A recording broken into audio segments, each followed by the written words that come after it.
পরীক্ষা দিতে গেলাম, সবাই গেল কিন্তু আমার দেওয়া হইল না। ভ্যান চালক বাবার সংসারে চাল কিনতে তেলের টাকা জোটে না। মেয়ের লেখাপড়া খরচ দেয়া ছিল খুবই কষ্টকর। তবুও মেয়ের ইচ্ছের কথা চিন্তা করে দীর্ঘ 1 মাস একবেলার সংসার খরচ বাঁচিয়ে এসএসসি ও সমমানের পরীক্ষার জন্য ফর্ম পূরণ করেন। মেয়েও পুরোদমে পরীক্ষার প্রস্তুতি নেন।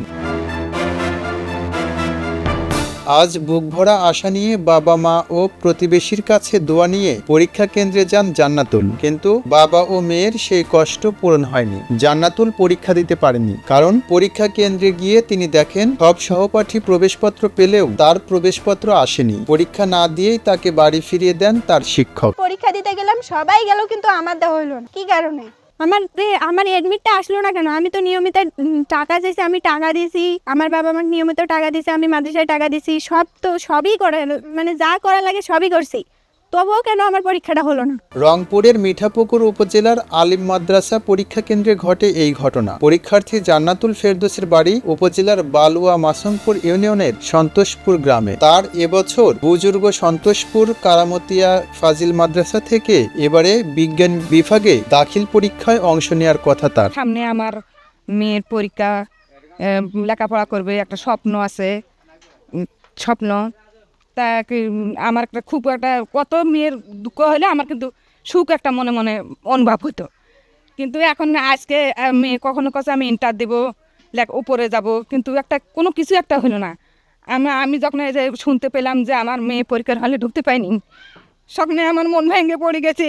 আমি আমার মেয়ের পরীক্ষা চাই, এই বছরে পরীক্ষা চাই। পরীক্ষায় অ্যাডমিট দিতে পারলো না, সেটা শিক্ষকদের ব্যর্থতা। সম্পূর্ণরূপে এর জন্য প্রিন্সিপাল দায়ী। এবং প্রিন্সিপাল কেন খোঁজ খবর নিল না যে কয়জন ছাত্র তার মাদ্রাসায় আছে, কয়জন পরীক্ষা দিচ্ছে, কে বাদ পড়লো, এটা সে প্রিন্সিপালের দায়িত্ব। প্রিন্সিপাল কেন দায়িত্ব নিল না? প্রিন্সিপাল কেন এটাকে অবহেলার চোখে দেখলে? কী কারণে? এটার জন্য আমি সর্বোপরি প্রিন্সিপালকে দায়ী করি। হাতে যে পরীক্ষা দিতে গেছিল, পরীক্ষা দেওয়ার আওয়াজ নেই, এডমিট কার্ড পাই নাই, পরীক্ষা হলে ঢুকতে পারেনি। ঢুকতে না পারি আবার বাবার কাছে ফোন করে, বাবা তখন আমার কাছে আসে, বলে আমার 45 যাওয়ার বহালে।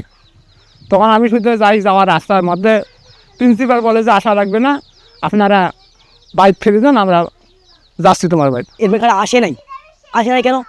আজকে মানে আজকে আমাদের এডমিট কার্ড দেবে। এডমিট কার্ড তো প্রতিটা স্কুলে দেয়, যদি আগে আজকেই দিচ্ছে, এটা কোনো কথা? ওরা বলতেছে যে টাকা স্টুডেন্টরা টাকা কম দেয়, ওই কারণে আজকে দেওয়া হচ্ছে। এখানে স্টুডেন্ট টাকা কম দেবে, এডমিট কার্ড সরকার থেকে আসে, এখানে 500 টাকা কি দেবে? যথেষ্ট পরিমাণ বুঝি অন্যায় হয়েছে আর কি, এটার বিচার অবশ্যই করা উচিত। বুজুর্গ সন্তোষপুর কারামতিয়া ফাজিল মাদ্রাসার সুপারিনটেন্ডেন্ট AKM মোনায়েম সরকার বলেন, ভুলটা হয়েছে, ও যে স্যারকে টাকা দিয়েছে আমি রংপুরে গিয়েছিলাম তাই বলতে পারছি না। মানে পরীক্ষা দিতে পারেনি, বিষয়টা হচ্ছে আপনার এডমিট আসেনি, যার ফলে পরীক্ষা দিতে পারেনি। আসলো না কেন এডমিট আগে? এখন ও বিষয়টা আমার জানা নেই। আগে থেকেই জানা না, আমার এই বিষয়ে কোনো জানা ছিল না।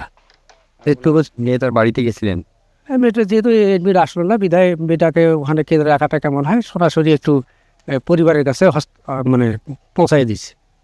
এটা শিক্ষক হিসেবে দায়িত্ব। আচ্ছা, মানে এটা একটা অভিযোগ ওরা করতেছে যে 2000 টাকা না, এসব বিষয়ে আমি কিছু জানতেছি না, ও বিষয়ে আমি কিছু জানি না। মোহাম্মদ রফিকুল ইসলাম। জি।